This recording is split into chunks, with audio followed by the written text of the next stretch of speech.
लगभग खूबसूरत एक औरत, बल्कि महिला कहना ज्यादा ठीक होगा। सुशिक्षित, शिष्ट, बुद्धिमती, बल्कि बौद्धिक कहना ज्यादा ठीक होगा। शादी भी हो चुकी है और एक अदर लगभग गौरवर्ण, सुदर्शन, स्वस्थ, पूरे 5 फुट 7 इंच की लंबाई वाले मृदभाषी पति की पत्नी है। बच्चे है ना, बेटे भी बेटी भी सौभाग्य से, समय से और सुविधा से पैदा होकर भली भांति पल पुसकर बड़े होने वाले, आज्ञाकारी और कुशाग्र बुद्धि के साथ साथ समय से होमवर्क करने वाले। संपन्नता और सुविधाएं इतनी तो है ही कि एक पति, 2 काम वालियों और 3 बच्चों वाला ये कारवां कदम कदम बढ़ाते हुए लगभग हर कदम पर खुशी के गीत गाता चल सकता है। अर्थात पढ़ाई लिखाई, ट्यूशन, टर्मिनल, सब कुछ बेहद सुरीले और सलीके से पूरी जिंदगी ही। जितने पैसे मांगती हूँ पति दे देते हैं, जहां जाना चाहती हूँ पति जाने देते हैं। कभी रोकते टोकते नहीं, पूछते पाछते भी नहीं, और कभी उन्हें भी साथ चलने कहती हूँ तो चले चलते हैं, और कभी नहीं कहती तो नहीं चलते।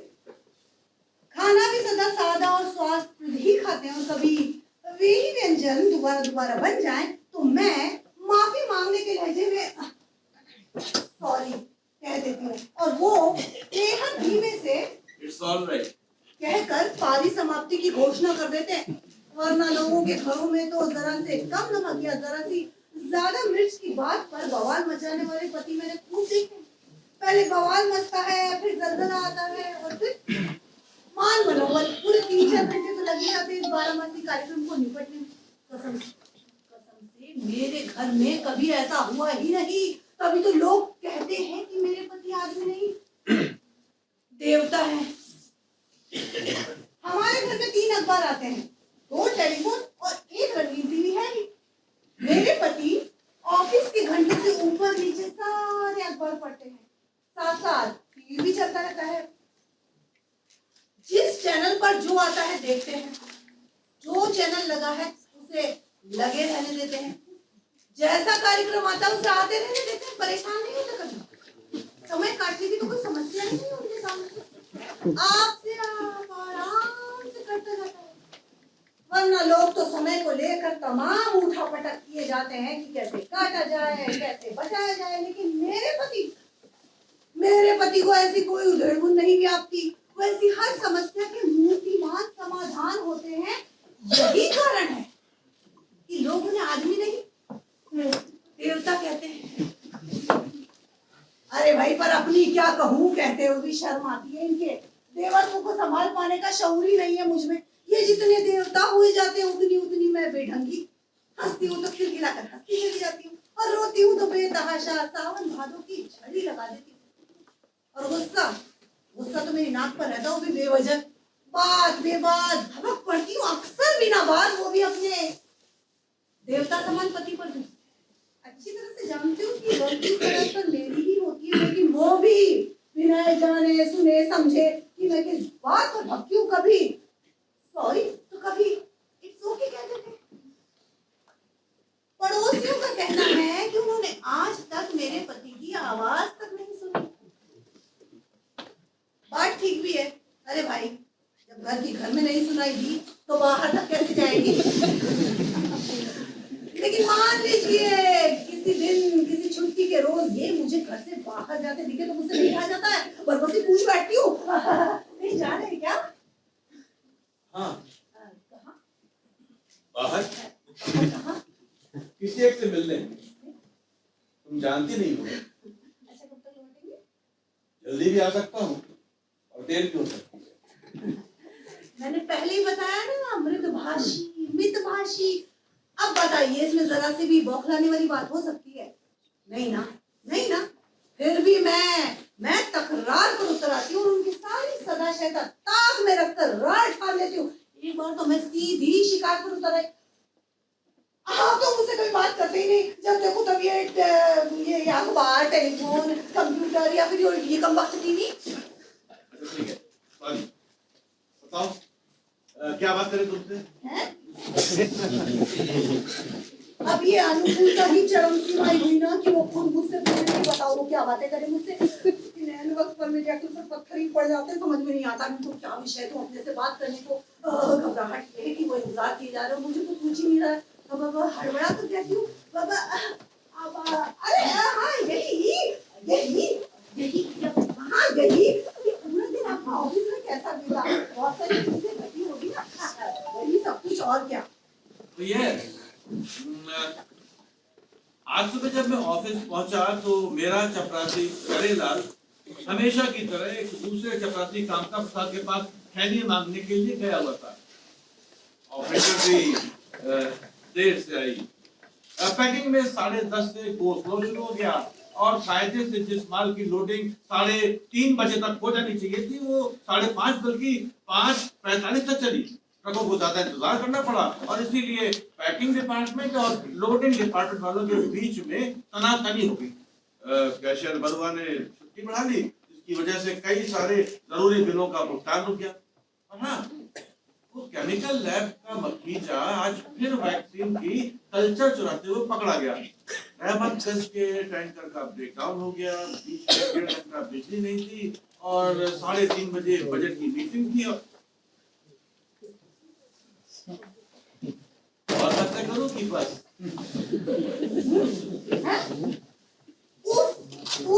मैं तो भूल ही गई थी कि मैंने इन्हें बातें करने के लिए कहा था और ये मेरा कहा मान कर ही इतनी देर से दिन भर चले कार्यक्रम का विवरण दे रहे थे, जबकि मैं बीच में ढपक जाने कुछ और सोचने लग जाने की वजह से कुल 1-2 वाक्यों से ज्यादा कुछ ठीक से तुम समझ नहीं पाई। अब ये तो मेरी ही बेअदबी की हद हुई ना कि खुद ही पूछे सवालों के जवाब सुनने की जगह उबासियां लेती हूँ, मुझे ढपकती रही। लेकिन वो है क्या भी पूछे जा रहा है कि और कुछ बातें की जाए क्या? आकर एक रास्ता निकाला।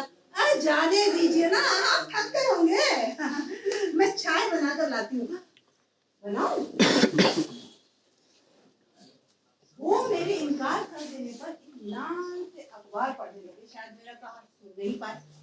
मैंने कुछ देर रुक कर ऑडिटोरियम में हूँ का पूछा, चाय बनाऊं? ये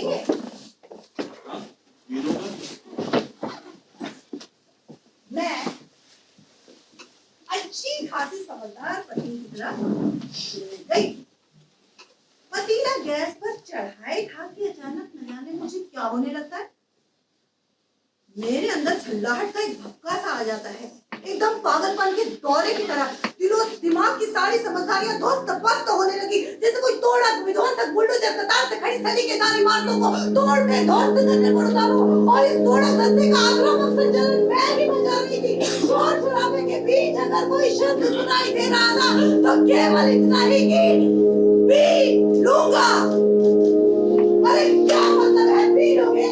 कायदे से ये नहीं कह सकते थे कि हाँ बताना चाहे आज मेरा भी बहुत मन कर रहा है चाय पीने का। या फिर यही कहते थे कि सुनो एक काम करो, काली मिर्च और अदरक डालकर आज थोड़ी सी तड़कदार चाय बनाओ, ठीक?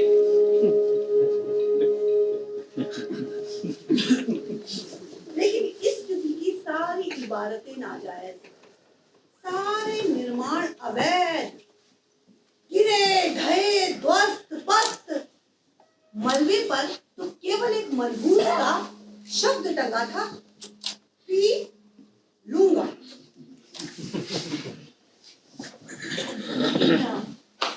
ये सब कुछ तो मेरे अंदर के लोक की माया थी।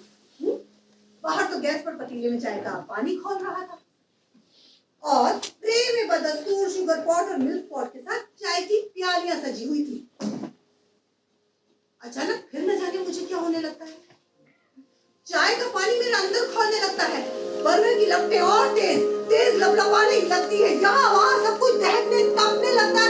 दिलो दिमाग किसी वहशी उत्तेजना की चपेट में और मैं खुद को रोकते न रोकते चाय की खपरी और कुटी हुई अदरक के साथ चम्मच भर काली मिर्च की बुकनी खौलते पानी में छोड़ देती हूँ।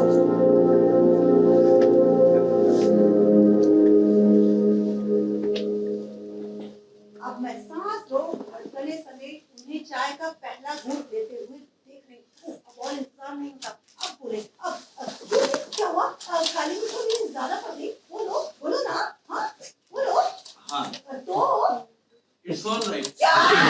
मुझे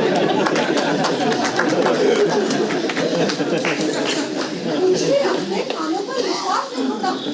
मेरा मौत वहशियाना हो जाता है। बात बात कैसे नहीं? अरे ये क्यों नहीं कहते कि काली मिर्च झुकी हुई है चाय में? चाय चरपरी नहीं बल्कि काली मिर्च का शोरबा है। ये शोरबा मैंने बनाया है खुद जानबूझ के, ताकि इस घर में पिछली बर्फ की चीजें चकनाचूर हो। बर्फ पिघले तो पानी बहे तो हवा हिलकोरे, तूफान ही सही। बादल, बिजली, पानी, तूफान सब कुछ एक साथ। अरे बहुत हो गई देवताई, थोड़ा ही सही हैवानियत पर तो उतर जाए।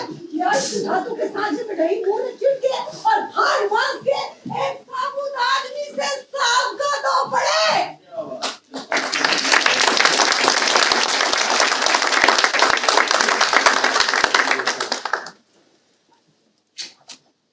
लेकिन कोई बिजली नहीं कड़की, कोई तूफान नहीं आया, न बादल न बारिश।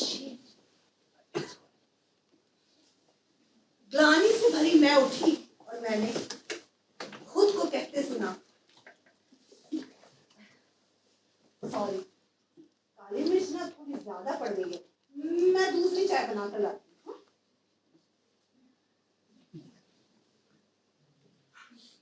आपको अपनी आंखों पर विश्वास नहीं आता ना? मैं खुद हकबकी हैरान सी देखती हूँ कि मैं और मेरे देवता समान पति, हम दोनों शांति से साथ साथ बैठकर चाय पी रहे हैं।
इन्फोटेक के प्रमुख विश्व मोहन ने आज जब अपने शानदार ऑफिस के ऊंचे और भारी भरकम गेट के सामने अपनी काले रंग की चमचमाती मर्सिडीज से नीचे कदम रखा तो उसे नजारा कुछ बदला बदला सा नजर आया।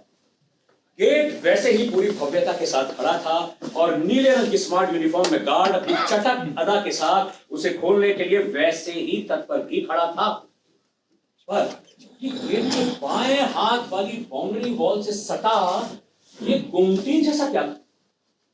एक नीले रंग की गुमटी थी जिसकी खिड़की खुली थी और जिसके बाहर एक काले रंग की पैंट और लाल रंग की आधी बाह वाली बनियान पहने हुए एक लड़का खड़ा था। बनियान ठीक वैसी थी जैसी अमूल माचो वाले विज्ञापन में सैफ अली खान पहनता है। उस लड़के के गले में पीले रंग की डोरी से बंधा हुआ एक ताबीज लटक रहा था जो उसके हर ठहाके पर उसके गले पर कुछ ऐसे ऊपर नीचे हो रहा था जैसे खुद भी बतियाना चाहता हो। वो लड़का गुमटी के पीछे उठा पटक कर रहे झोंके के साथ लगातार बातें किए चला जा रहा था और बीच में जोर में ढाका भी लगाता जाता था। विश्व मोहन अपने ऑफिस से सटी इस गुमटी में होती इस नई किस्म की गतिविधि का मतलब समझ में नहीं आया। उसकी निगाहें उठी तो उसने देखा गुमटी के ऊपर एक साइन बोर्ड लगा है जिस पर लिखा था गरीब नवाज चिकन शॉप।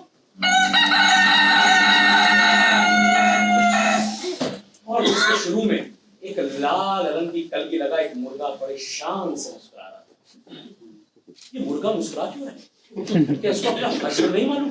हाँ, शायद ये बताना चाहता है कि प्रत्येक मुर्गा कटने से पहले इसी तरह शान से मुस्कुराता है, या ये कि देखो मैं मरने से नहीं डरता, हंसते हंसते अपनी जान पर खेल जाऊंगा।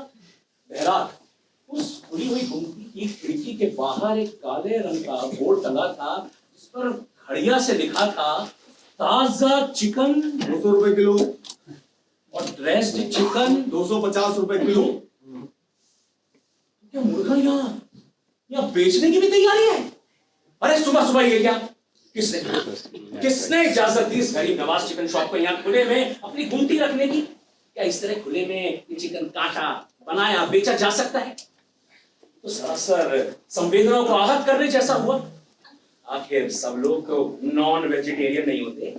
जरा जुर्रा तो देखिए, यही चिकन काटेंगे, यही बनाएंगे और यही ताजा चिकन 200 रुपए किलो बेचेंगे। ये मजाक है?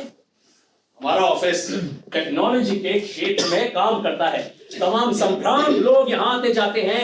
इतना इन्वेस्टमेंट करके मैंने इसे इतना भव्य सुंदर बनाया है, और ठीक इसके बगल में ये गरीब नवाज चिकन शॉप। मैं भी देखता हूँ कैसे बेचते। विश्व मोहन ने अपने गेट से अंदर प्रवेश करते हुए गार्ड से कहा, गंगाधर सर ऊपर आओ। सर क्यों गंगाधर, तुमने ये गरीब नवाज की गुमटी नहीं देखी? देखिए सर। तुमने इसे लगने कैसे दिया?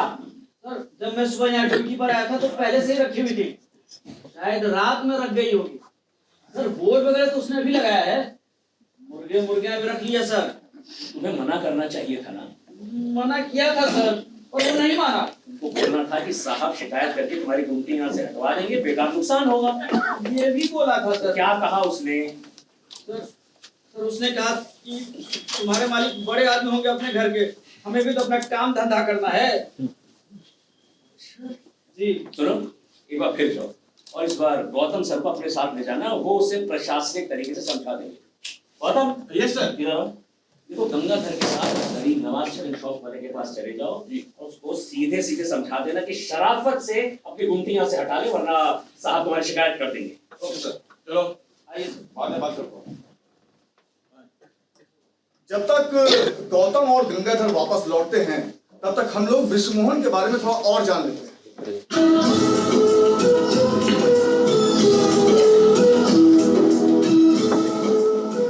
स्कूल के दिनों में विश्व मोहन की पहचान एक जहीन लड़के की थी। आईआईटी की परीक्षा पास करने के बाद वो सीधा वहां से अमेरिका चले गए और वहां एक बड़ी मल्टीनेशनल कंपनी में उनको नौकरी मिल गई। वहां उन्होंने सफलता के झंडे गाड़े और जल्द ही वाइस प्रेसिडेंट के पद पर पदोन्नत। वो अक्सर भारत आया करते थे। यहाँ उन्हें एक बौद्धिक संपदा की तरह देखा जाता था और उन्हें उतना ही सम्मान भी मिलता था। वो बड़े बड़े प्लान बनाते, बड़े बड़े प्रोजेक्ट संचालित करते, वो कई महत्वपूर्ण योजनाओं से जुड़े हुए थे। दोस्तों और रिश्तेदारों और सहयोगियों के बीच में एक सफल आदमी के रूप में जाने जाते हैं। Sir photo.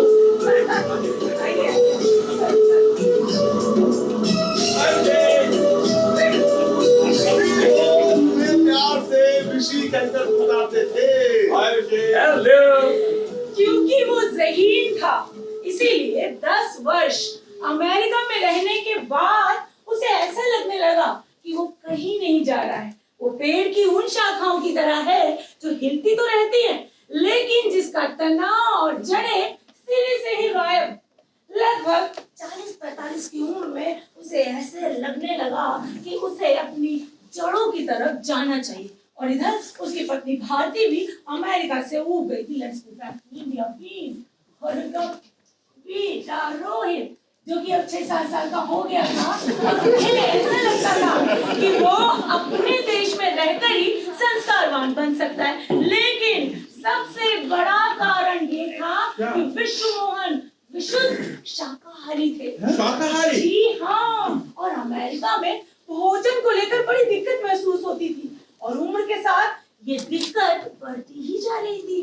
तो उन्होंने वापस भारत लौटने का मन बना लिया। इंडिया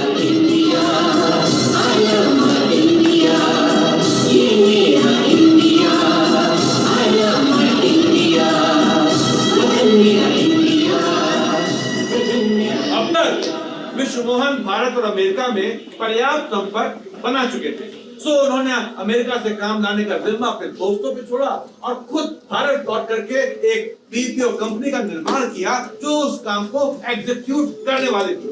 और 2 साल के भीतर ही भीतर उन्होंने शहर में जमीन खरीद कर एक भव्य और शानदार ऑफिस का निर्माण किया।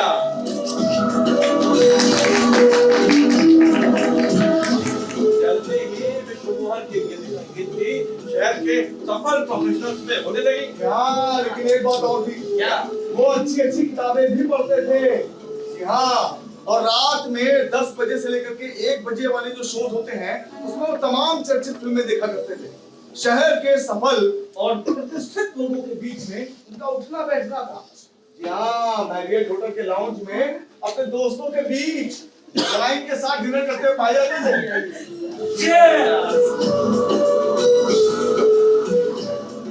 वैसे उनकी सीधे राजनीति में कोई रुचि नहीं थी, लेकिन वो राजनीतिक विचार रखते थे। उनके अनुसार देश की अधिकतर पार्टियां विकास विरोधी झगड़ों में उलझी हुई थी, जबकि देश को एक ऐसे नेता की जरूरत थी जो सीधे विकास का रास्ता पकड़ सके। इसलिए वो देश विदेश के उदाहरणों में, जिसमें कि उनका खुद का उदाहरण भी शामिल था, वो ये समझा सकते थे, बता सकते थे कि विकास का रास्ता ही सबसे सही रास्ता है। और जैसा कि अक्सर सफल आदमियों के साथ होता है, विश्व मोहन मतलब सारे पार्षद विधायक सब लोग उसे जानते थे। थानेदार साहब आके हेलो करते, नमस्ते करते, कई सारे मंत्रियों से उनका परिचय था और तमाम रसूखदार जगहों पर उन्हें देखा जा सकता था। कुल मिलाकर विश्व मोहन भारत की उस नई जमात में शामिल था जिसे भारत को चमकदार बनाने का श्रेय जाता है।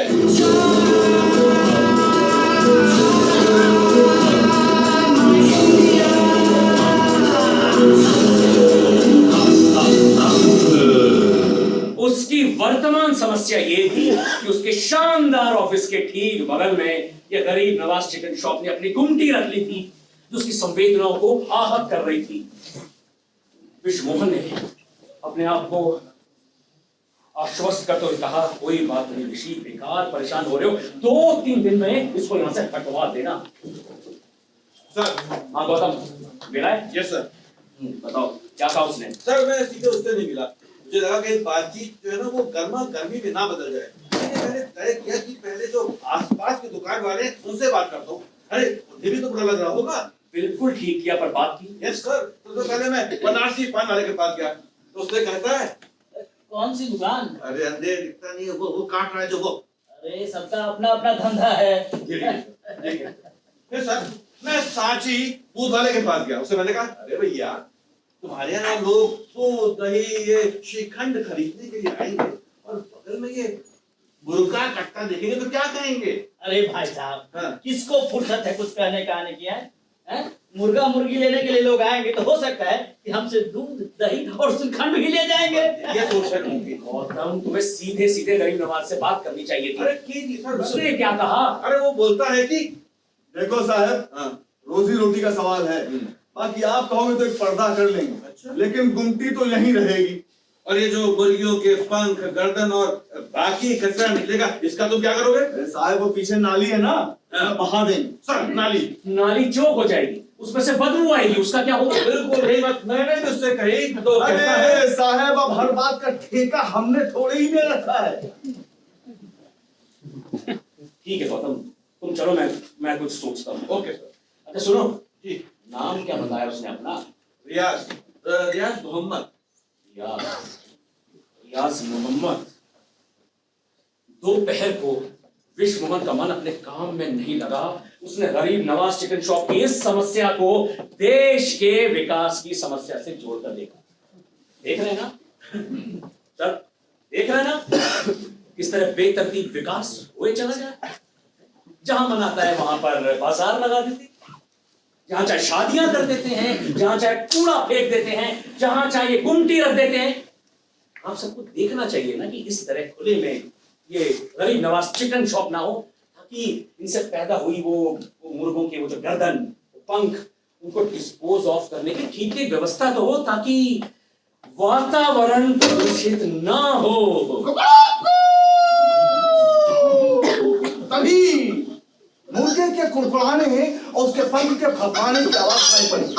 विश्वमोहन ने अपनी खिड़की के ब्लाइंड हटा करके देखा तो पाया कि गरीब नवाज चिकन शॉप के छोकरे ने अपने हाथ में दोनों टांग से मुर्गे को पकड़ा हुआ था। छोकरे ने गुमटी के पीछे रखे पत्थर पर मुर्गे की गर्दन को रखा, हाथ में छुरी उठाई, मुंह में कुछ गुदगुदाया और धीरे-धीरे उसकी गर्दन को देखने लगा। मुर्गा कुछ देर तक उसके हाथ में फड़फड़ा था, लेकिन जब बाद में वो शांत हो गया तो छोकरे ने मुर्गे की गर्दन को काट के अलग किया और उसकी साफ सफाई में लग गया। विश्वमोहन ने अपने बड़ी सी कमरे में ये बड़ी सी खिड़की इसलिए बनवाई थी ताकि जब उसे कभी कभी काम से ब्रेक लेना हो तो वो अपनी खिड़की की ब्लाइंड्स को हटाकर बाहर चलती फिरती सड़क को देख सके और उसके पीछे की हरियाली को देख सके। ये दृश्य, इस दृश्य को देखने के बाद ना तो वो ठीक से खाना खा पाएगा और ना ही काम कर पाएगा। विश्वमोहन ने अपनी खिड़की के ब्लाइंड्स पूरी तरह बंद कर दिए। वो वापस सोफे पर आकर बैठा और अपनी गर्दन एक तरफ झुकाकर उसने अपनी आंखें बंद कर दी।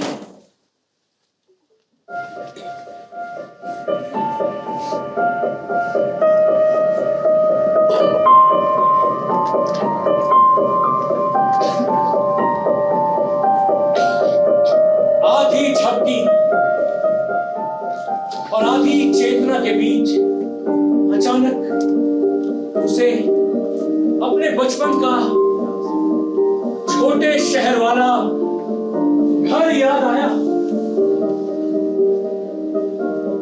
पुराने स्टाइल की कवेलू ढलवा वाली छत, दोनों तरफ बड़े बड़े कमरे और बीच में बरामदा, सामने एक छोटा सा सुंदर सा बगीचा, खड़ी पट्टियों वाला गेट और उन्हीं पट्टियों की बाउंड्री और गेट के गोल फ्रेम के ऊपर चढ़ी हुई मधुमालती की बेल जो पूरे घर को खुशबू से भर देती थी।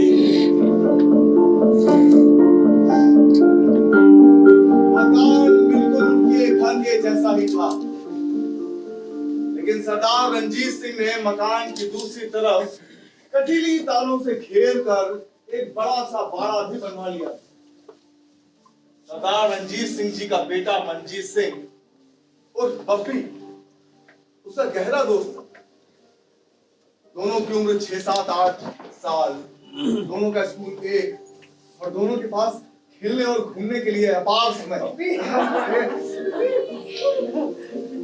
मंजीत का बाड़ा उनके खेलने का प्रिय अड्डा था। तो कभी कभी वे लोग वहाँ क्रिकेट खेलते, कभी फुटबॉल, कभी गुल्ली डंडा। मंजीत का बड़ा भाई सत्येंद्र जो कि माजा भी सूद लेता था और पतंग भी बना लेता था, सो अक्सर ठंड के समय पतंगबाजी का खेल चलता।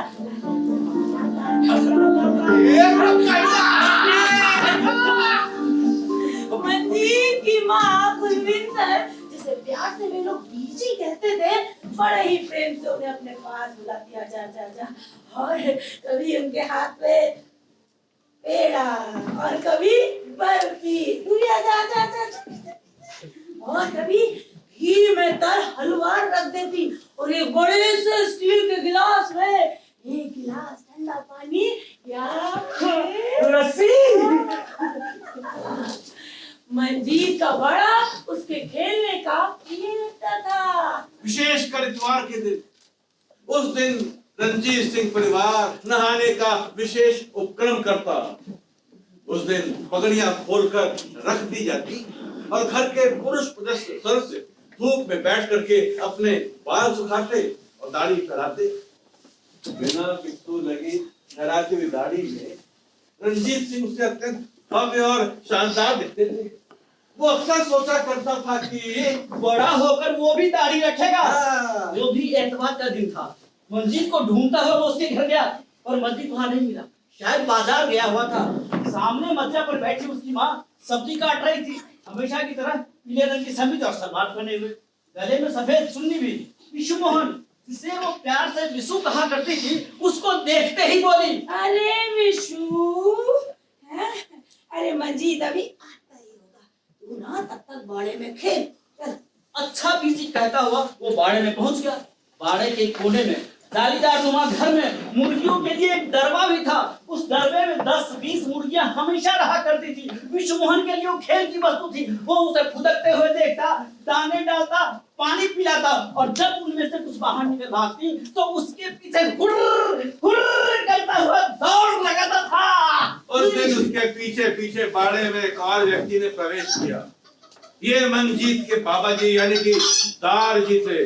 दार जी घर के सबसे वरिष्ठ पुरुष थे। सफेद सलवार, सफेद कुर्ता, सफेद सलवार, सफेद पगड़ी, सफेद दाढ़ी और कमर में लटकती हुई एक काले रंग की बयान और उसमें एक छोटी सी कटार।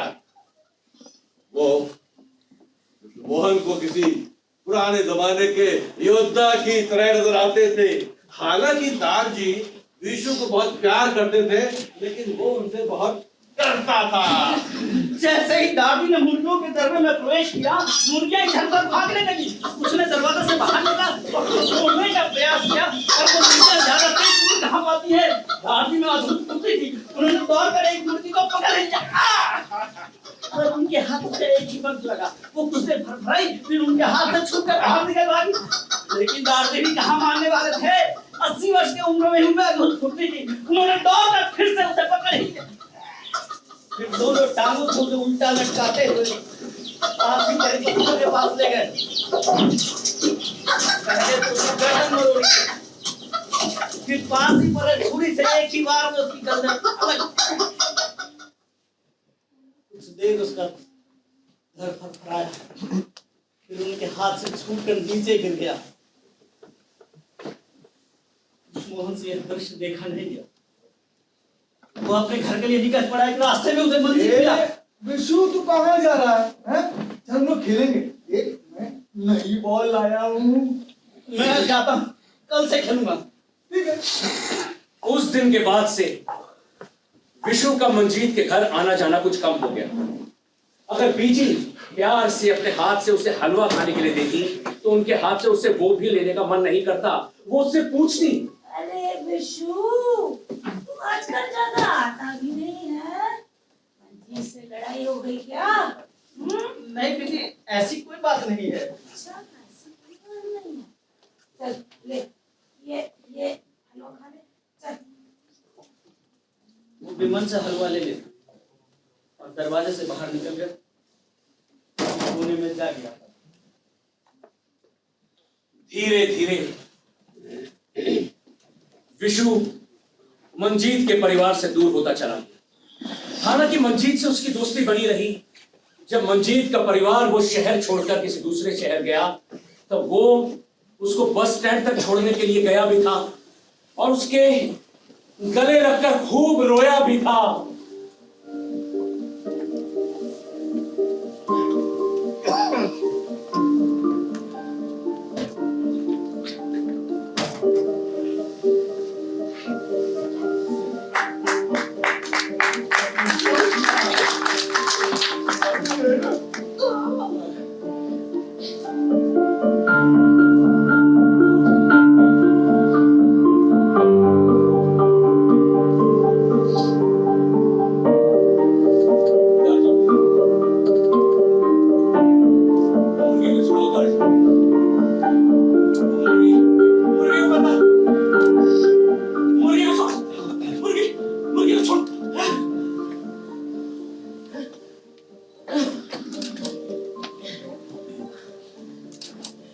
विशु मोहन की तंद्रा टूटी।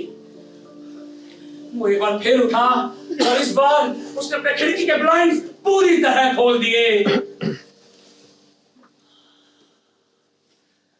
सामने सुंदर हरी भरी पहाड़ी से होते हुए उसकी निगाहें एक बार फिर से गरीब नवाज चिकन शॉप पे जाके टिक गई। इस बार उसने देखा कि वहां एक सुंदर सलोनी सांवली महिला आकर खड़ी है।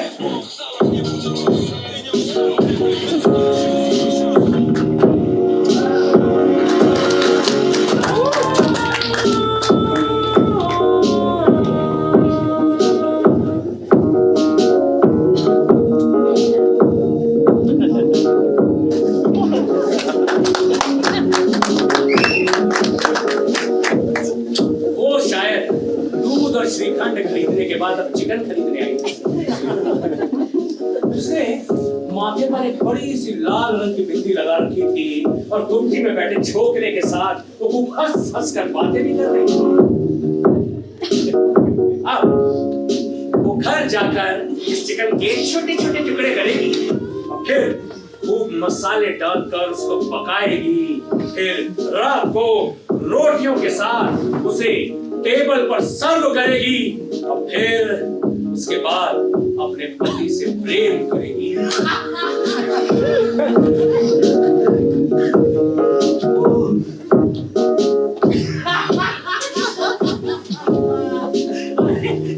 इस अभी अभी चिकन खाने वाली महिला के साथ भी प्रेम किया जा सकता है बिना इस कंसिडरेशन के किसने अभी भी चिकन बनाया है और खाया भी है। इसमें कुछ भी गलत नहीं था, फिर भी विश्वमोहन को यह विचार ही अच्छा नहीं लगा। अक्सर टेलीविजन या फिल्मों में शिफॉन में लिपटी लुनाई वाली महिलाओं को देखकर जो अक्सर बहुत ही सोफिस्टिकेटेड अंदाज में छुरी और कांटे के साथ वो मीट या चिकन का टुकड़ा काट कर अपने मुंह में डालती थी, विश्वमोहन के मन में अक्सर ये आता था कि उनसे पूछे,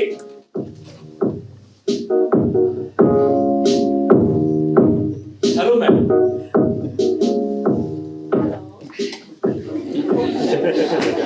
एक बात मैं आपसे पूछ सकता हूं? जो चीज आप खा रही हैं क्या आपने उसे कभी कटते हुए देखा है? जी नहीं। नहीं, जाकर देखिए देखिए देखिए। उसे पूरा भरोसा था कि उसके इस जवाब पर वो उसे बेहुदा आदमी मान लेंगे। उसी तरह से जैसे कि बहुत सारे लोग दक्षिण भारत के फिल्मकार वैद्यनाथन को मानते हैं।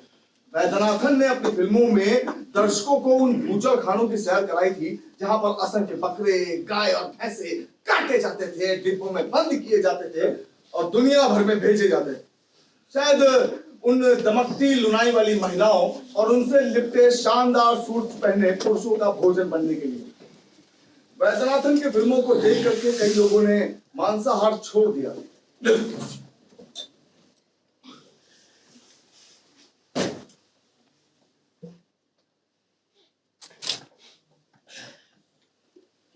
Gautam, yes sir. देखो मैं घर जा रहा हूँ, मेरी तबीयत ठीक नहीं है, तुम दफ्तर संभाल ले। Okay, don't worry. गंगाधर मेरी गाड़ी। विश्वमोहन ने वहां से सीधे अपने इलाके के थाने का रुख किया। थानेदार अशोक पटेल से उसकी खासी जान पहचान थी। Hello sir. अरे अरे अरे अरे मोहन जी आइए आइए आइए आइए। अरे आप यहाँ थाने में कैसे? बस आपसे जरूरी काम था। अरे काम तो होते रहेंगे, पहले बैठ। अरे दो चाय ले आओ। अभी लाया साहब। हाँ अब बताइए क्या बात? बात दरअसल ये पटेल साहब की मेरे ऑफिस के बगल में एक रियाज मोहम्मद नाम के आदमी ने गरीब नवाज चिकन शॉप नाम की गुमटी रख ली है। उसमें क्या है कि यही खुले में मुर्गे काटे जाते हैं, बनाए जाते हैं, बेचे जाते हैं, गंदगी कर रहे हैं। सो अलग से देखिए, मैं चाहता हूं कि आप ना उसे वहां से हटवाएं। अच्छा, ये तो सरासर गलत बात है। पहली बात तो ये कि उसके पास नगर निगम का लाइसेंस होना चाहिए। दूसरी बात यह है कि वो आदमी ये काम खुले में कैसे कर सकता है? Exactly. मैं ऐसा करता हूँ, कल सवेरे 2 सिपाही मार भेज देता हूँ, ठीक है? और बताइए। असल बात ये है सर कि ठीक मेरे कमरे के नीचे ही उसकी दुकान है। दिन भर चिक चिक चिक चिक लगी रहती है, मैं परेशान हो गया हूँ। मोहन जी, कल के बाद आप बिल्कुल परेशान नहीं होंगे, ठीक है? अरे थैंक यू, कुछ और नहीं। अच्छा, आप बिजी लग रहे हैं। मैं अरे नहीं, कुछ खास काम नहीं है। वो दरअसल मंत्री जी का बंदर खो गया है, तो सारी फौज उसी में लगा रखी है।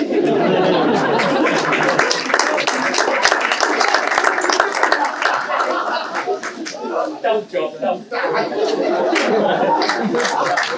विश्व मोहन ने अपने गाड़ी में से एक सिगरेट का पैकेट निकाला और पटेल साहब जरा इसको ट्राई कीजिएगा। देखिए ये रिपोर्टेड है, फ्लेवर्ड भी है, आप पिएंगे ना तो मजा आएगा। वैसे इसकी कोई जरूरत नहीं थी, ये मेरा काम था, फिर भी आप दे रहे तो। Okay sir, thank you so much. और अगले ही दिन विश्व मोहन जब अपने दफ्तर पहुंचा तो उसने देखा गरीब नवाज चिकन शॉप बंद पड़ी थी। यस, बंद पड़ी थी। ना ही बाहर वो मुर्गे रखने की जालियां थी, ना ही उन मुर्गों को काटने वाला वो छोकरा था। हाँ, बस रियाज मोहम्मद गुंडी के बाहर खड़ा हुआ था। सर, हाँ? 2 पुलिस वाले आए थे, बंद करवा गए हैं। सुनकर विश्व मोहन को अजब शांति का एहसास हुआ। समझ क्या रखे हैं लोग, जो मन रहा है सो वो करेंगे, किसी का भी कोई लिहाज नहीं करेंगे। आखिर सिविल सोसाइटी भी कोई चीज है। चलो अब जरा ऊपर चलकर थानेदार पटेल को फोन करके धन्यवाद तो कह दूं, पहले जरा एक पान तो खा लूं। दरअसल आज विश्व मोहन को वहां विजयी मुद्रा में खड़े रहने की प्रबल इच्छा हो रही थी। बनारसी पान ये लीजिए साहब। ये पान खाना तो बस एक बहाना था। पान खाते हुए उसने कनखियों से रियाज की ओर देखा। रियाज भी उसकी तरफ भी देख रहा था। विश्वमोहन ने पहले उसे नजरअंदाज किया, लेकिन बाद में एक उचकती सी निगाह उसके ऊपर डाली और सीधा ऊपर अपने ऑफिस में चला गया। पान लेना भैया? ये लेना भैया।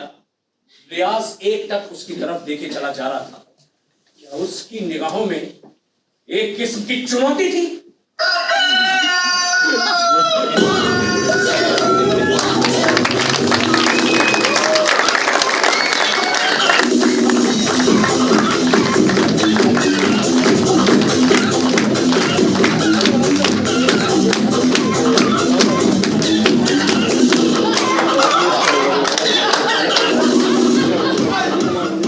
अगले दिन शाम को अपने 2-4 दोस्तों के साथ मैरियट होटल के लाउंज में वाइन की चुस्कियों और बेहतरीन स्नैक्स के साथ विश्व मोहन ने पूरे दिन की घटना कुछ यूं सुनाई। दरअसल हम किसी चीज का, किसी बुराई का, किसी अव्यवस्था का विरोध ही नहीं करते हैं। अगर हम विरोध करें तो चीजों को बदला जा सकता है। विश्व मोहन के एक बहुत ही अच्छे मित्र मिस्टर सुरेंद्र सिंह, जिन्हें बटर चिकन और चिकन टिक्का खाना बहुत पसंद है, उन्होंने यूं कहा। विश्वमोहन जी, मुझे तो मैं तो ये समझना चाहता हूँ कि आप ये चिकन शॉप का विरोध ही क्यों करना चाहते हैं? भाई मुझे तो आपका ये शाकाहार वाकाहार वाला मामला बेकार की चोचलेबाजी लगता है। ये कोई चोचलेबाजी नहीं है। अच्छा, बाहर यूरोप और अमेरिका में भी वेजिटेरियनिज्म एक आंदोलन के रूप में उभर कर आया है। बकायदा वहां पर वेजिटेरियन सोसाइटीज हैं और यहाँ भारत में 50% से ऊपर लोग शाकाहारी हैं। अरे छोड़िए जनाब, ये सब ना वो जैनियों का और आप जैसे कुछ हिंदुओं का धार्मिक प्रोपोगंडा है। अच्छा एक बात बताइए, इस मामले में वो क्रिश्चियन मान्यता क्या कहती है? क्रिश्चियन मान्यता, आपने वो पाइथागोरस का नाम सुना है? कौन? वो गणित वाला? हाँ, वही महान गणितज्ञ पाइथागोरस। उसने आज से 2000 साल पहले यूरोप में शाकाहार का खूब प्रचार किया था। पाइथागोरियन शुद्ध शाकाहारी होते थे, वो उसे सात्विक जीवन का जरूरी हिस्सा मानते थे और इसके लिए चर्च ने उन्हें बहुत प्रताड़ित किया, उन्हें विधर्मी तक घोषित कर दिया गया, यहां तक कि जिंदा जला दिया गया। सुन रहे हैं आप? जिंदा जला दिया गया। और धीरे धीरे सैकड़ों सालों में लोगों को उनकी बात समझ में आने लगी और फिर दा विंची, मॉन्टेन, इरास्मस जैसे महान लोगों ने उसकी बात का समर्थन किया और आज क्रिश्चियनिटी के भीतर ऐसे बहुत बड़े समूह हैं जो शाकाहार को जरूरी मानते हैं। तो विश्व मोहन के एक और दोस्त मिस्टर सतवीर सिंह, जिन्हें मटन खाना बहुत पसंद है उन्होंने यूं कहा, यार ये बॉडी स्ट्रांग बनाने के लिए तो भाई मीट खाना बहुत जरूरी होता है, वरना शरीर में ताकत कहाँ से आएगी भाई? है? ये भी गलत अवधारणा है। अच्छा, आज विज्ञान सिद्ध कर चुका है कि मीट के बहुत ही छोटे से हिस्से से जो न्यूट्रिएंट होता है ना वो आदमी के शरीर में पहुंचता है। हाँ, मैड काउ डिजीज जैसी बीमारियां जरूर हो सकती हैं। लेकिन यार जानवर तो जानवर ही होता है, सदियों से उसका शिकार होता आ रहा है, क्यों नहीं करिए?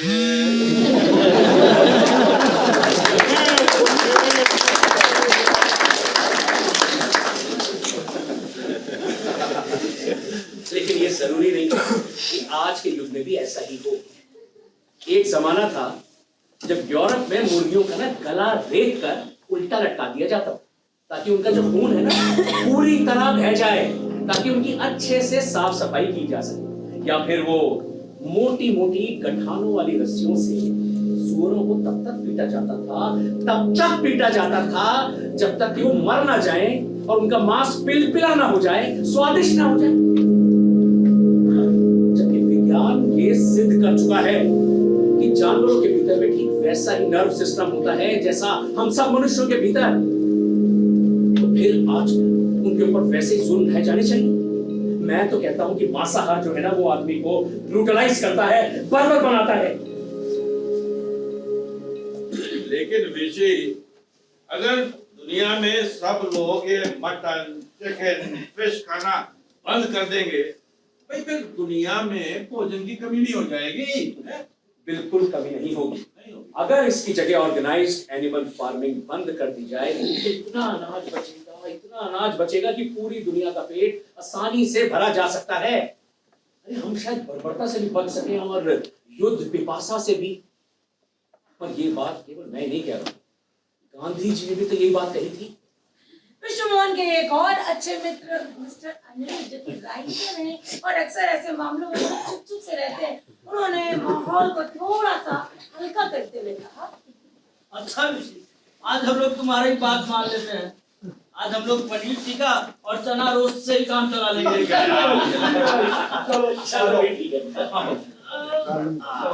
Bottoms up!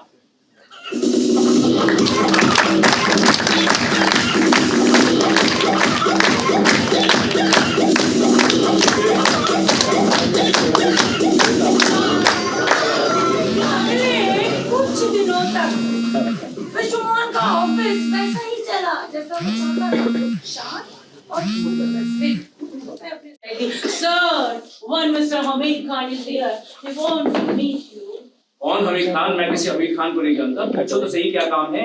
सर वो ये कह रहे हैं कि वो यहाँ के पार्षद हैं और आपसे मिलकर ही बात करेंगे। पार्षद हैं, ठीक है, भेजो उनको ऊपर। और सुनो, गौतम सर को आने को कह देना और साथ में 2 कप चाय भी भिजवा देना। Right, sir. अस्सलामुअलैकुम मोहन जी। जी नमस्कार नमस्कार, आइए आइए बैठिए। शुक्रिया मोहन जी, बहुत जरूरी बात करनी है मुझे आपसे। हाँ हाँ बताइए। मोहन जी, आपने जो रियाज के खिलाफ शिकायत की है, हम चाहते हैं कि आप अपनी ये शिकायत वापस ले लें। देखिए खान साहब, मैंने शिकायत वापस लेने के लिए नहीं की। मुझे ये लगता है कि गरीब नवाज चिकन शॉप एक पब्लिक न्यूसेंस है और इसे यहाँ नहीं होना चाहिए। देखिए, वो एक गरीब आदमी है और इससे वो अपनी रोजी रोटी कमा रहा है। मुझे उसकी रोजी रोटी से कोई दुश्मनी नहीं है, बस वो अपनी घुमटी यहाँ से हटा ले। अच्छा, तो फिर वो जो टोपी वालों ने वहां पर चाय का ठेला लगवा रखा है, उसके बारे में आपका क्या कहना है? कौन सा ठेला? अच्छा, आपको नहीं पता? उठिए, आइए, ये देखिए। विश्व मोहन ने खिड़की के ब्लाइंड्स को हटाकर देखा तो क्या देखा, खिड़की के ठीक बगल में एक ठेला खड़ा है। ठेले के ऊपर एक स्टोव है, स्टोव पर एक आदमी चाय बना रहा है और ठीक उसके बगल में एक बड़े से स्टोव पर एक औरत समोसे तल रही है और वहां पर बहुत सारे ग्राहक इकट्ठे हो गए। बताइए, उनके बारे में आप क्या कहेंगे? अरे भाई, आप उनके बारे में कुछ क्यों कहेंगे? वो सब आपके लोग है ना। वो कोई मेरे लोग नहीं है। मैं उनकी भी शिकायत करूंगा, उन्हें भी यहाँ से हटाने की कोशिश करूंगा। ऐसे तो यहाँ पे पूरा बाजार ही लग जाएगा। देखते हैं मोहन जी, आप क्या क्या करते हैं। वैसे मैं आपसे गुजारिश करने आया कि आप ये रियाज के खिलाफ अपनी शिकायत वापस ले लें, वरना बहुत बड़ी मुसीबत में पड़ जाएंगे। फिर मत कहिएगा कि हमने आपको चेतावनी नहीं दी, समझ रहे हैं? आप मुझे समझा रहे हैं? नहीं, समझा रहे हैं, ठीक है? चलते हैं। अरे चलो मेरी बात भी तो सुनते चाहिए खान साहब। दरअसल क्या है कि वो क्या है कि मैं अपनी शिकायत जो है ना वापस नहीं ले रहा हूँ। खुदा हाफिज।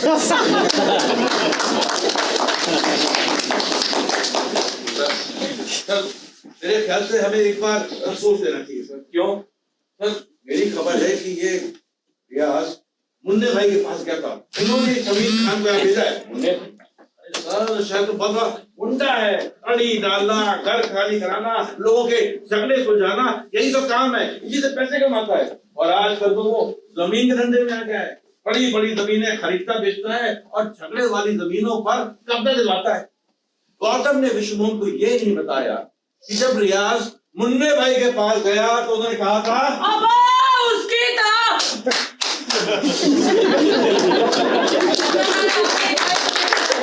बात बन जाती है तो ठीक, वरना अपन देख लेंगे। अच्छा भाई, ओके। ये बात गौतम ने विष्णु को नहीं बताया, उसे सिर्फ इतना ही कहा है सर इन लोगों से उलझना ठीक नहीं है, पता नहीं कब क्या कर डाले। मैं काम करता हूँ, मैं आपका रूम चेंज कर दूंगा ना, आपको वो दुकान दिखाई देगी और ना वो कोई टेंशन होगी, सारा झंझट खत्म हो जाएगा सर। बिल्कुल विश्व मोहन को ये बात गवारा ना हो, आखिर वो तो कोई गलत काम नहीं कर रहा था। ऐसे तो कोई हमीद खान पे मुन्ने भाई आकर उसको धमका जाएंगे और वो हार मान लेगा। आखिर मेरी भी तो इज्जत। गौतम मैं आपकी वो सिर्फ थानेदार अशोक पटेल के पास ही गया था, जरूरत पड़ेगी तो एसपी साहब या फिर डीआईजी के पास तक जाऊंगा। डीआईजी? बिल्कुल, और डीआईजी मेरे कॉलेज का दोस्त है, अक्सर शाम को मैरियट में मिल जाया करता है। देखो कुछ नहीं होगा, परेशान मत हो, चलो। Okay sir. गौतम अभी अभी विष्णुमोहन के कमरे से बाहर निकला ही था, तभी कुछ लोग विष्णुमोहन के कमरे में दाखिल हुए। वे लोग सफेद कमीज और काली टोपी पहने हुए थे। गौतम उनमें से एक को जानता था, छूटते ही बोला, अरे ताकर जी आप राधे कृष्ण गौतम जी, कैसे हैं? आज आप हमारे ऑफिस में कैसे? मोहन जी से सर से मिलना आपको, आइए वो सर सामने खड़े हुए, आइए। राधे कृष्ण। नमस्कार नमस्कार, आइए आइए बैठिए। धन्यवाद धन्यवाद विष्णु मोहन जी, हम तो आपको बधाई देने आए। हम लोगों ने सोचा कि चलिए आपको बधाई दे देते हैं, क्योंकि आपने ये रियाज के खिलाफ शिकायत करके बहुत ही अच्छा कार्य किया, बहुत ही अच्छा कार्य। भाई शहर के बीचों बीच ऐसी दुकानें बिल्कुल नहीं होनी चाहिए, है ना? वैसे आप बैठे रहिए, किसी भी तरह की कोई दिक्कत समस्या आन पड़े तो आप हमें बताइएगा, हम लोग किस दिन काम आएंगे। जी वैसे कोई दिक्कत नहीं। अरे बहुत बढ़िया बात, बहुत बढ़िया बात है। दिक्कत होगी भी कैसे? आप कोई छोटे मोटे आदमी तो है नहीं, है जी? जैसे एक बात और करनी थी। बताइए बताइए।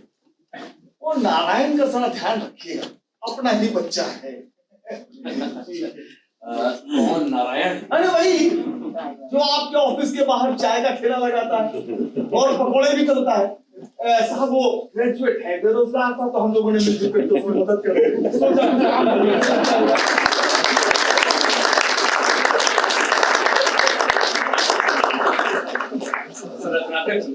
मुझे उस चाय के ठेले पर भी एतराज है।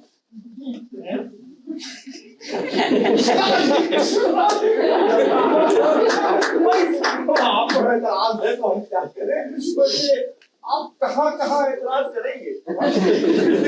हम लोग तो आपको पढ़ाई देने आए थे।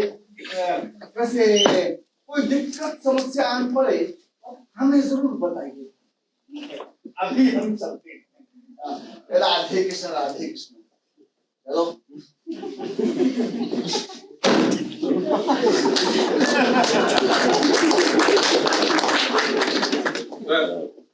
तो मैंने आपसे पहले ही कहा, देखिए बात जो है वो उलझती जा रही है सर। ठीक है गौतम, मैं कुछ सोचता हूँ। चलो। विश्व को समझ में नहीं आया कि आपको क्या करें। उसके मन में विकास की अवधारणा एक सभ्य नागरिक के रूप में, एक वैश्विक नागरिक के रूप में उभर कर आई, और उसकी दूसरी तरफ थे कोई रत्नाकर जी, कोई हमीद खान, कोई मुन्ने भाई। बात तो सब लोग रोजी रोटी की कर रहे थे, और जरा ये देखिए, सरकारी जमीनों पर आदमी अपने बैठा रहे थे। तुम वहां बैठो और तुम वहां बैठो ऊपर। हाँ, तुम यहाँ फैल के बैठो, देखे कौन ससुरा क्या कहे। विश्व ने तय किया कि वो दोनों का विरोध करेगा। कल ही थानेदार अशोक पटेल के पास जाएगा और उनसे कहेगा कि इस चाय के ठेले को भी यहाँ से हटवाइए। और अगले ही दिन विश्व मोहन जब अपने दफ्तर में ही था, इंस्पेक्टर साहब आए। आज वो यहाँ कैसे आ गए? हाँ, शायद वो स्पॉट का निरीक्षण करने आए होंगे। भेजो उनको ऊपर। मोहन जी। पटेल साहब, आपने यहाँ आने की जहमत क्यों उठाई? हम लोग फोन पे बात कर रहे हैं। नहीं, बात ही कुछ ऐसी है कि फोन पर नहीं हो सकता। बताइए क्या बात है? मोहन जी, आपके नाम से समन है कोर्ट का। मेरे नाम से? क्यों? देखिए, ये सब तो आपको जज साहब बताएंगे। कोई लड़ाई झगड़े का केस है? ये सब मैंने कोई झगड़ा वगैरह किया ही नहीं। ये मोहन जी, समन यही कहता है। कल आपकी कोर्ट में पेशी है, आप ये समन रिसीव करें। यदि आप कहते हैं तो ये समन मैं रिसीव कर लेता हूँ, और क्या कोर्ट में किसी और को भेजने से काम नहीं चलेगा? और पर्सनल अपीयरेंस के लिए लिखा हुआ है, आपको तो जाना ही पड़ेगा। बल्कि मैं तो आपसे ये कहूंगा कि आप एक अच्छा सा वकील करें और उसको साथ लेकर के जाएं। वो जैसा तंबूर देकर उनसे बात कर लेगा, ठीक है ना? मैं कलेक्टर साहब से बात करूं? नहीं, क्रिमिनल केस है, आपको जाना ही पड़ेगा। अगर आप नहीं जाएंगे तो मेरे पास ऑर्डर आ जाएंगे। ऑर्डर? जी हाँ, आपको अरेस्ट करने के ऑर्डर। अब विश्व मोहन को समझ में आया कि वो किसी बड़ी मुसीबत में फंस चुका है। ठीक है पटेल साहब, मैं कल अदालत जरूर चला जाऊं। तो फिर अदालत में मिलते हैं, लेकिन वो वकील को साथ में लाना मत भूलिएगा, ठीक है? क्या विश्व मोहन ने अपने दोस्त सरफराज खान को, जो शहर का एक लोकप्रिय एडवोकेट भी था, फोन लगाया। अरे भाई सरफराज, जल्दी मेरे दफ्तर चले आओ, एक बहुत बड़ी मुसीबत में फंस चुका हूँ, तुम्हारी मदद की जरूरत है यार। हर वर्ष की दवा सरफराज खान, आधे घंटे में हाजिर होता हूं हुजूर। सरफराज खान आए और पूरी बात सुनकर बोले, जनाब, आपने अजीब है, आपसे किसने कहा कि आप दूसरे के फटे में टांग आइए? किसी ने नहीं कहा था, किसी ने नहीं कहा था। तो ये भी तो गलत है ना कि आप ये खुले में खड़े होकर वो मुर्गी काटने लगे। ये तो एक आदमी की बात कर रहा हूँ। यहाँ पर लोग जाने क्या कर रहे हैं? अरे बिल्डिंगें ताने ले रहे हैं, नदियां और रास्ते रोके ले रहे हैं, उन्हें कोई कुछ नहीं कर रहा। अब तुम यार एक मुर्गी वाले की जान लेने पर तुले हो। जान वो मेरी ले रहा है, मेरी। आओ उठो जरा, देखो मेरे दफ्तर के बाहर क्या हो रहा है। कोई कुछ भी कहे, कोई मेरे घर या दफ्तर के बाहर खड़ा होकर खुले में ये मुर्गी काटे बनाए बेचे, मुझसे तो बर्दाश्त नहीं होगा। मैं क्या, वो भी सभ्य आदमी इसको बर्दाश्त नहीं करेगा, संवेदनशील आदमी इसको बर्दाश्त नहीं करेगा। और तो फिर आप जैसे सभ्य और संवेदनशील आदमियों को चाहिए कि वो शहर में रहना बंद कर। धीरे धीरे हमारे शहर ऐसे होते जाएंगे। और एक बात और बता दूं जनाब, हमारा देश अभी संपन्न नहीं हुआ है, और जब तक वो संपन्न नहीं हो जाता है, रोजी रोटी यहाँ का सबसे बड़ा मुद्दा रहेगा, बाकी सारे मुद्दों से ऊपर। चलो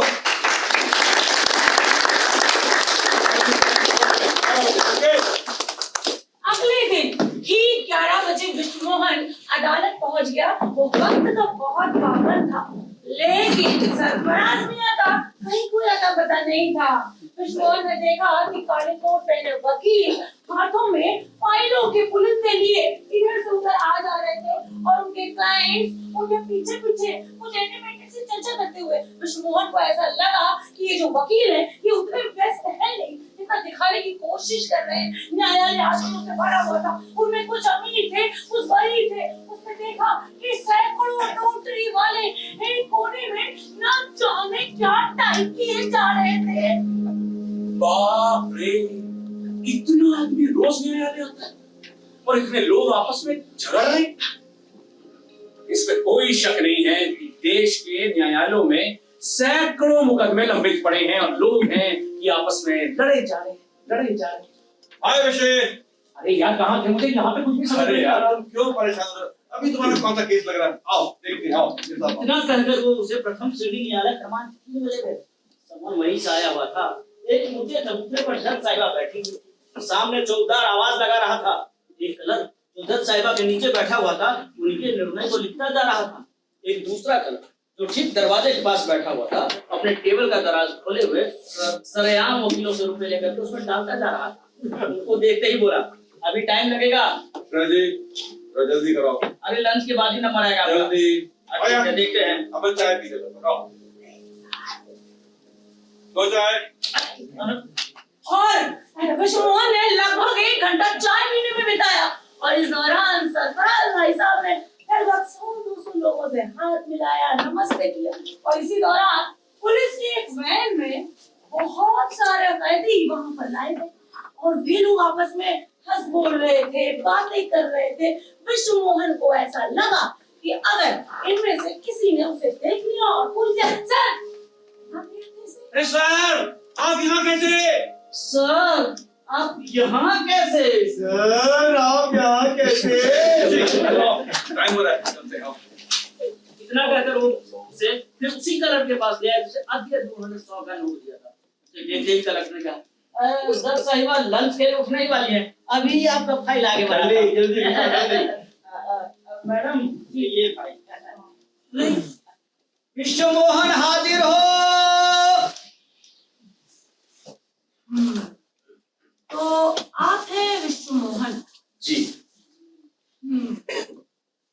मैं तो शरीफ लगती हूँ। ये रियाज मोहम्मद की दुकान में आप क्या करने गए? मैं उसकी दुकान में नहीं गया। देखिए उसने शिकायत की कि आप उसकी दुकान में गए, आपने उसे मारने पीटने की धमकी दी, उसकी दुकान में कुछ गुंडों को उसे पीटने के लिए भेजा। जज साहिबा मैंने ऐसा तो कुछ किया ही। विश्वमोहन को अचानक रियाज दिखा। वो थोड़ी दूर पर खड़ा उसे देखकर मुस्कुरा रहा था। देखिए आपकी ऐसी हरकत से दंगा फसाद हो सकता था, लॉ एंड ऑर्डर की स्थिति बिगड़ सकती थी और शहर के थानेदार ने इस बात की पुष्टि भी की। दंगा? विश्वमोहन के कटु आलोचक भी उसकी धर्म निरपेक्षता पर शक नहीं कर सकते थे। अरे वो सुलझे हुए विचारों का आदमी था और धर्म आधारित राजनीति को विकास की राह में रोड़ा समझता था। और थानेदार अशोक पटेल, अरे उसने तो वो दुकान बंद करवाई थी और आज उसने अचानक अदालत में ऐसी कौन सी बात की पुष्टि कर दी? जज साहिबा मैंने आज तक अपने जीवन में किसी एक को थप्पड़ तक नहीं मारा, मैं क्या को दंगा करवाऊंगा? क्यों करवाऊंगा? देखिए आप अदालत से बात कर रहे हैं। योर ऑनर, कुछ मुसलका वगैरह जमा कराना। नहीं मैंने वार्निंग देकर बोल रही हूँ। वैसे भी देखिए अब अगर इन्होंने आइंदा से ऐसी कोई हरकत की थैंक यू वेरी मच। चलो भाई बच गए, आ जाओ। विश्वमोहन और सरफराज दोनों अदालत से बाहर आ गए। उनके पीछे पीछे रियाज पैंट की जेब में दोनों हाथ डाले और शर्ट की 3 बटनें खोले, बेपरवाह अंदाज से वो चलता चला जा रहा।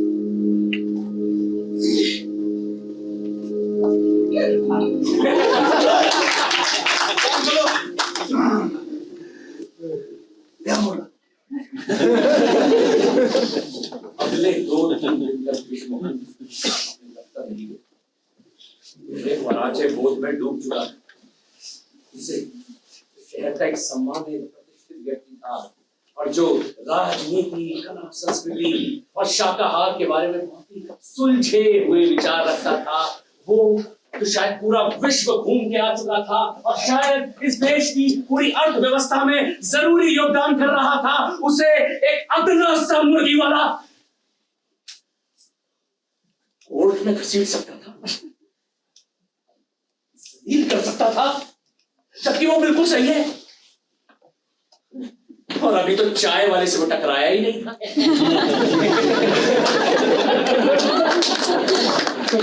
इनके पीछे थे, कोई रत्नाकर जी, कोई अमीर खान, कोई मुन्ने भाई। ये लोग किस तरह के देश, गांव, शहर चाहते हैं?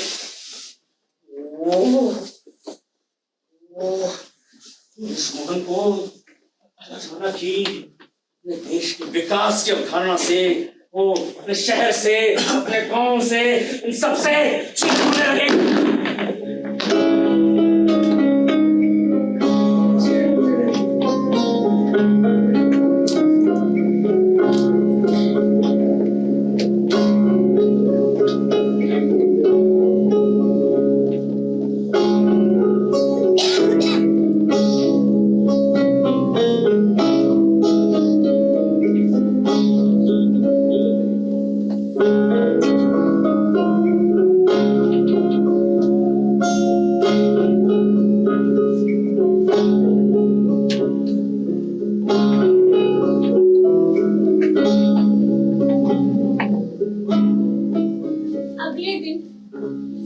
पत्नी भारती ने घर की बालकनी में नाश्ता करते हुए उससे कहा, देखो अपना ऑफिस पूरी छोड़ दोगे? हमारा ऑफिस कितना सुंदर है, कितना बढ़िया है। अच्छा चाहो तो अपना कमरा बदल लो। और वैसे भी निर्णय अभी लोअर कोर्ट में हुआ है, लड़ाई आगे भी लड़ी जा सकती।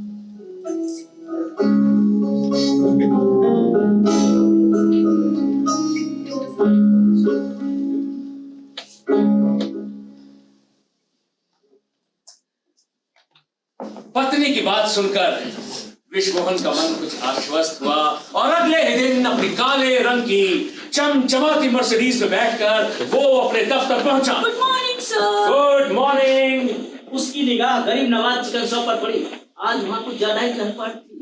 लोगों की बिक्री, चिकन की बिक्री और लोगों की भीड़ उठान पर थी। और एक नई बात भी थी, दुकान के बाईं तरफ अपने आंतरिक अंग प्रदर्शित करता हुआ एक बकरा भी उल्टा उल्टा लटका चिरा हुआ था और दुकान के ऊपर एक नया साइन बोर्ड लगा दिया गया था, इस पर लिखा था गरीब Nawaz chicken and meat shop.